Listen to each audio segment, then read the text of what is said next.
pertama yang akan kita bahas adalah tentang gaya listrik ya. Jadi kalau kita punya dua buah muatan, misalnya muatan itu positif dan muatan positif ya, atau negatif-negatif ya, maka keduanya akan mengalami gaya interaksi yang besarnya sama, arahnya berlawanan ya, yang kita sebut juga ini pasangan gaya aksi reaksi ya. Nah, kalau muatan itu berbeda jenis ya, positif dan negatif ya, maka mereka akan tarik menarik kan gitu ya, sejenis tolak menolak, kemudian berlawanan jenis tarik menarik ya. Gayanya sangat besar. Kalau ini F, yang ini F juga ya. Nah, kalau jarak antara mereka adalah R ya, maka gayanya F-nya itu sama dengan apa? Ya, sebuah konstanta K dikali dengan Q, misalnya ini Q1 sebelah kiri, Q2 sebelah kanan ya, dibagi dengan R kuadrat. Gitu ya. Ingat ya semua ya. Nah, yang nggak ingat mungkin sebagian kalian adalah tentang konstantanya. Hati-hati ya, konstanta yang ada K di situ ya. Ini F-nya sama dengan ini. Nah, konstanta K itu adalah ya konstanta yang sama dengan 1/4 pi epsilon ya. Nah, di mana epsilon itu adalah permitivitas yang sama dengan epsilon 0 dikali dengan epsilon R. Epsilon 0 adalah permitivitas ruang vakum atau ruang hampa, sedangkan epsilon R adalah permitivitas relatif, nilainya tergantung mediumnya. Angkanya berapa nanti mungkin diketahui di soal atau ditanyakan ya. Nah, kalau tidak ada pemberitahuan secara khusus di dalam soal, di dalam naskah, maka kita bisa mengasumsikan atau menganggap ya kebiasaannya seperti itu ya. Kita akan anggap ruang vakum, kalau di ruang vakum dalam ruang hampa ya. Nah, itu epsilon R-nya sama dengan 1. Nah, sehingga epsilonnya sama dengan epsilon 0, sehingga nanti kita akan mendapati konstanta hukum Coulombnya itu adalah K itu jadi sama dengan 1/4 pi epsilon 0, dan ini angkanya adalah dekat 9 kali 10 pangkat 9 ya, Newton meter kuadrat ya, Coulomb pangkat min 2 ya. Nah, saya kira itu konsep pertama yang harus kalian pegang ya. Gayanya jangan lupakan ini ya. K Q1 Q2 per R kuadrat ya.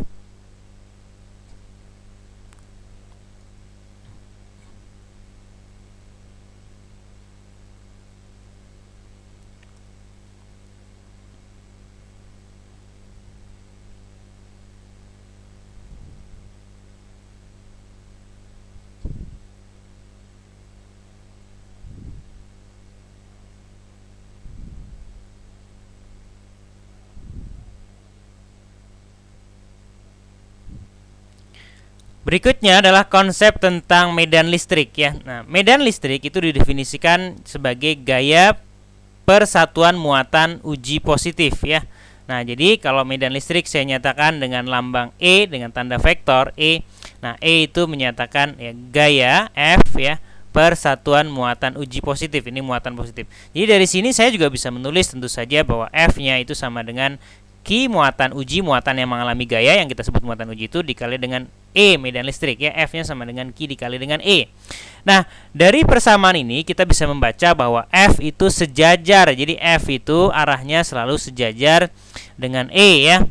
Nah, sejajar itu ada dua kemungkinan. Sejajar itu bisa seperti ini searah ya, ini nih, yang ini kan searah ya, ini sejajar searah ya. Nah, bisa juga sejajar itu berlawanan arah seperti yang bawah ya, yang tengah dan yang bawah ini berlawanan ya. Sejajar berlawanan arah. Maksudnya gimana? Maksudnya gaya listrik itu kalau ditanya arahnya terhadap medan listrik itu hanya dua kemungkinan.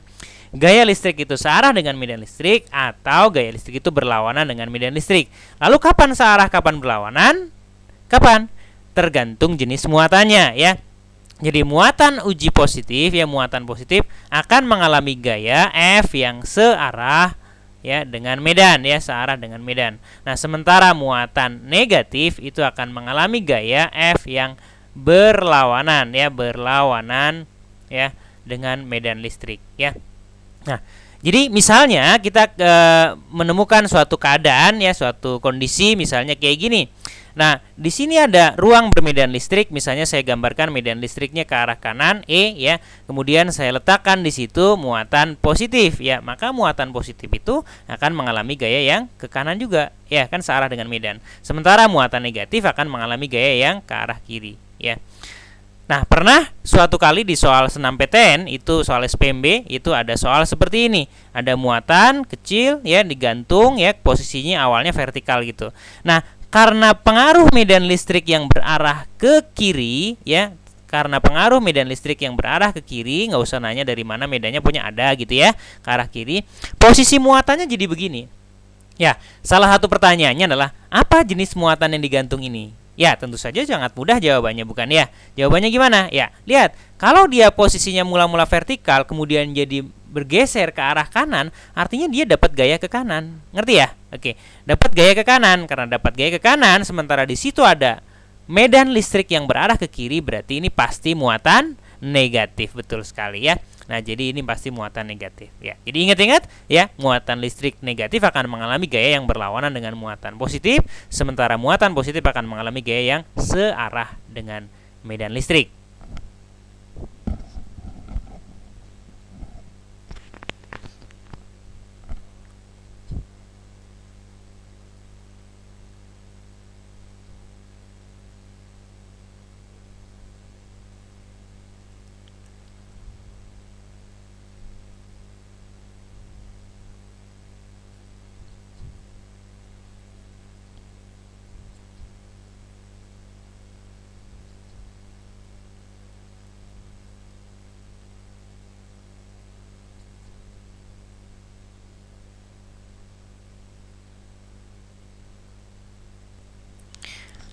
Konsep selanjutnya adalah tentang energi potensial dan potensial listrik. Nah, misalnya kita punya muatan positif ya, Q kapital di sini. Kemudian saya punya muatan positif yang lain di sana ya, positif Q kecil di situ ya. Misalnya letaknya sangat jauh ya. Nah, antara muatan positif ini tentu bekerja gaya ya, gaya tolak-menolak, F listriknya ke arah kanan ya. Nah, yang disebut dengan energi potensial listrik itu didefinisikan sebagai usaha yang diperlukan oleh gaya eksternal ya, bukan gaya listriknya, untuk memindahkan muatan uji ini, muatan positif kecil ini ya, dari tempat yang tak hingga ke tempat yang berjarak R dari muatan sumber. Nah, jadi gimana? Jadi kalau misalnya saya pindahkan dia dari jarak yang sangat jauh, tak hingga misalnya ya, ke tempat yang jaraknya adalah R ya, ini jaraknya R. Ya, maka kita membutuhkan usaha. Nah, usahanya itu sama dengan energi potensialnya. Nah, hitungannya seperti apa? Ya, hitungannya ya sama dengan usaha. Usaha itu apa bentuknya? Umumnya apa bentuk usaha? F dikali dengan S ya, boleh ya? F dikali dengan S, S-nya saya ganti R, boleh ya? Nah, itu kalau gayanya konstan. Nah, tapi kan gaya listrik itu kan tidak konstan, dia tergantung jarak. Kalau jaraknya berubah, berubah juga F-nya. Berarti bentuk umumnya adalah integral F dr, gitu ya. Nah, jadi karena gaya eksternalnya yang kita butuhkan besarnya sama dengan gaya listriknya, jadi sama dengan nanti kaki per R kuadrat gitu ya. Jadi nanti integral nih kaki Q per R kuadrat dr gitu ya, dari batas awalnya tak hingga sampai R. Nah, dari sinilah nanti kita akan dapati ya yang namanya energi potensial nanti sama dengan K dikali dengan Q dikali Q yang lainnya, Q ujinya nih, Q sumbernya, Q ujinya dibagi dengan R ya. Nah, ingat-ingat itu ya.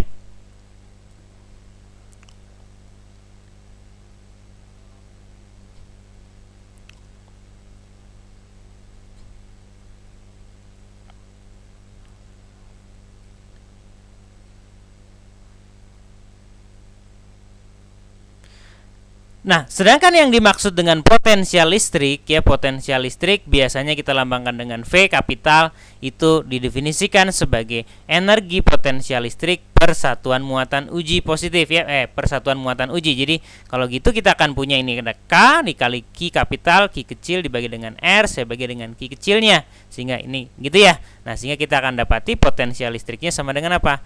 K dikali dengan apa? Q per R, gitu ya. Nah, jadi ini adalah potensial listriknya ya, potensial listrik pada sebuah titik yang berjarak R dari muatan Q ya.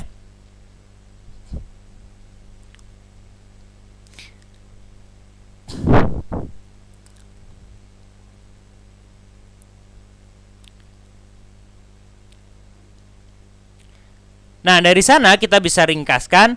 Tadi kita sudah belajar tentang gaya ya, tentang gaya listrik ya, F sama dengan apa? K Q per R kuadrat. Kemudian medan listrik ya, medan itu E sama dengan apa tadi? K Q per R kuadrat. Dapat hubungan antara yang gaya dengan medan itu F-nya sama dengan Q dikali dengan E, gitu ya. Nah, kemudian jadi ini ada hubungan seperti ini.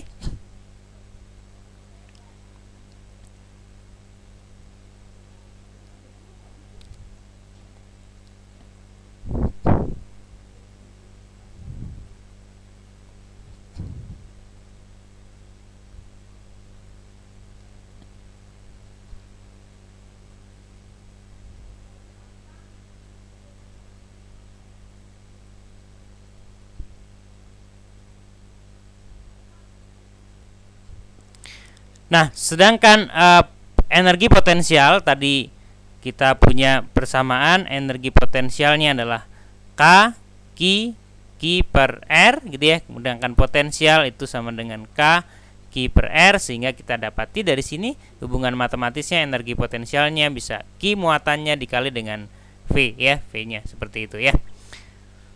Oke, saya kira itu bagian pertama untuk gaya medan potensial dan energi potensial.